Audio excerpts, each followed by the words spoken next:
عزیز طلباء و طالبات، السلام علیکم ورحمۃ اللہ وبرکاتہ۔ جماعت ششم مضمون اردو، آج ہمارا عنوان ہے ہندو مسلمان۔ ہمارا آج کا مقصد ہے آپ پیارے بچوں کو سمجھانا کہ اپنے ملک ہندوستان میں تفریق کو مٹانا اور بھائی چارے کو قائم کرنا ہے۔ عزیز طلباء و طالبات، یہ آپ کے درسی کتاب میں ایک نظم دی گئی ہے۔ آپ صفحہ نمبر 40 نکالیے اور دیکھیے، عنوان کا نام دیا گیا ہے ہندو مسلمان۔ عزیز طلباء و طالبات،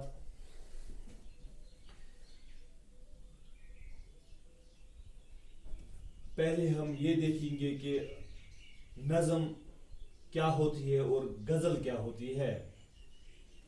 نظم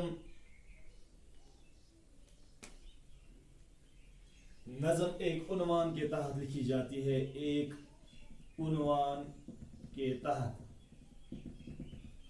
نظم ایک عنوان کے تحت لکھی جاتی ہے، ایک موضوع کے تحت لکھی جاتی ہے۔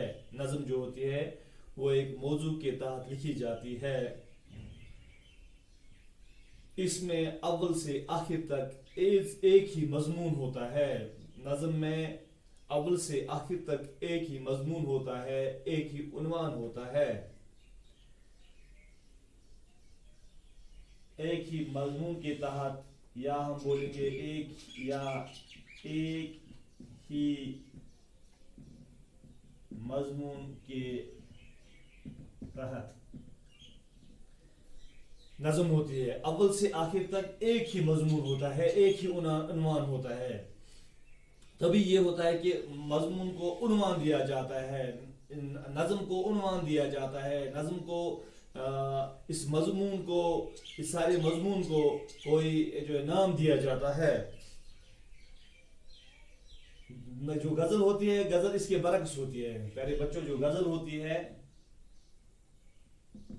غزل جو ہوتی ہے، غزل اس کے برعکس ہے، برعکس ہے۔ غزل نظم کے برعکس ہے۔ غزل کا ہر کوئی شعر جدا گانا ہوتا ہے، غزل کا ہر کوئی شعر جدا گانا ہوتا ہے، غزل کا ہر کوئی شعر جدا گانا ہوتا ہے، اور ہر ایک شعر میں الگ الگ مضمون و عنوان ہوتا ہے، اور ہر کوئی شعر میں الگ الگ مضمون و عنوان ہوتا ہے، اور ہر کوئی شعر میں الگ الگ مضمون و عنوان ہوتا ہے۔ یہ نظم میں ہوتا ہے۔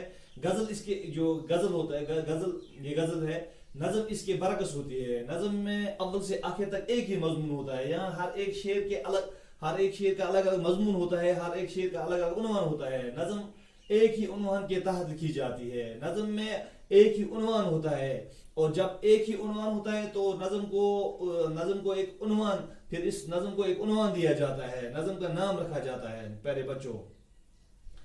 اس طرح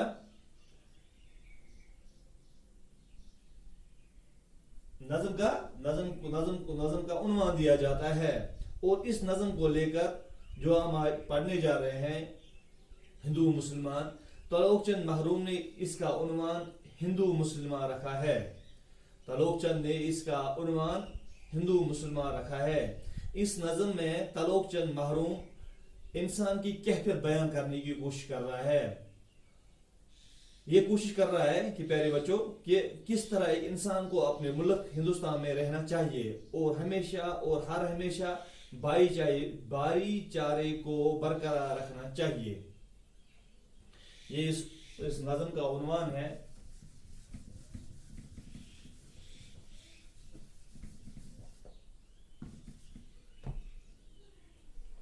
نظم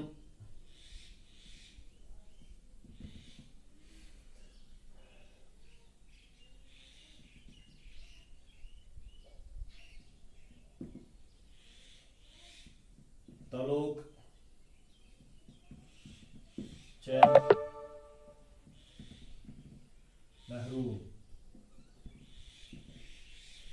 इसी ने नज़म लिखी है, तलोक चंद महरूम ने। अजीज तुलबा व तालिबात, जब हम नज़म पढ़ते हैं, नज़म दो तरीकों से पढ़ी जाती है। या तो इसको तहतुल लफ्ज़ के साथ पढ़ा जाता है या इसको तरन्नुम के साथ पढ़ा जाता है। नज़म को तरन्नुम के साथ या पढ़ा जाता है या इसको तहतुल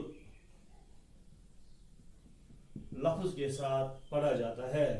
प्यारे बच्चों, याद रखना चाहिए, नज़म को तरन्नुम के साथ पढ़ा जाता है या इसको तहतुल लफ्ज़ के साथ पढ़ा जाता है।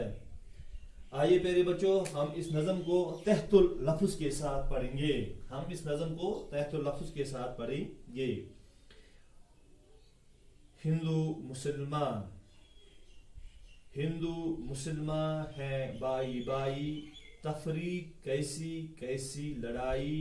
हिंदू हो कोई या हो मुसलमान, इज्जत के काबिल है बस वो इंसान।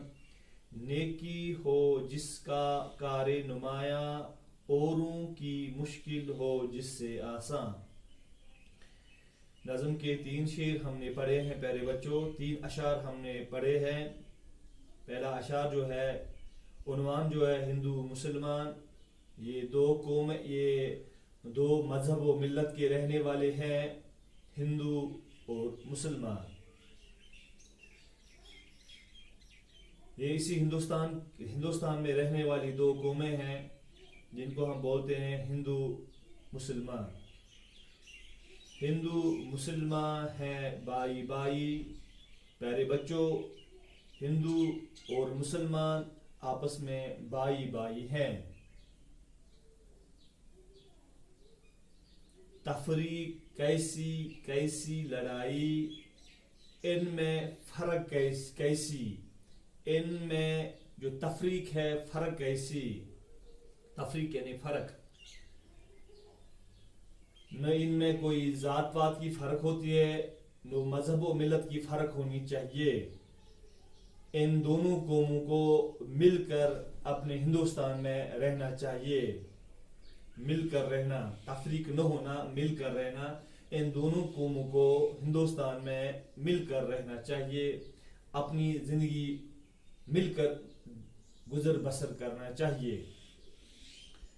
हिंदू हो कोई या हो मुसलमान, इज्जत के काबिल है बस वो इंसान। प्यारे बच्चों, ये चाहिए हिंदू हो या चाहिए मुसलमान हो, बस इज्जत के काबिल वही इंसान है। इज्जत के काबिल वही इंसान है। वो आगे शेर में बयान हो रहा है कि कौन इज्जत के काबिल है। नेकी हो जिसका कारे नुमाया, औरों की मुश्किल हो जिससे आसान।